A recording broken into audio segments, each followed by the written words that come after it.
আজকে আমরা জেনে নেব শিশুর 1 মাস থেকে 3 বছরের মধ্যে শিশুর পেশির বিকাশ সম্বন্ধে।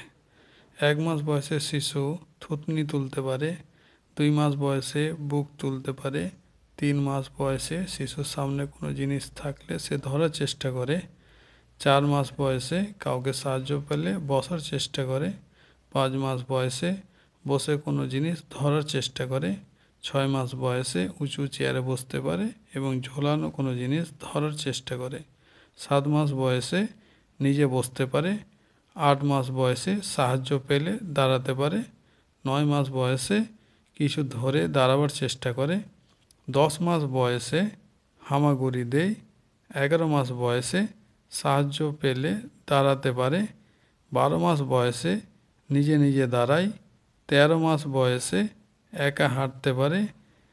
18 মাস বয়সে সিঁড়ি দিয়ে উঠতে পারে এবং নামতে পারে, 2 থেকে 3 বছরের মধ্যে সঙ্গীদের সঙ্গে বল নিয়ে খেলাধুলা করতে পারে।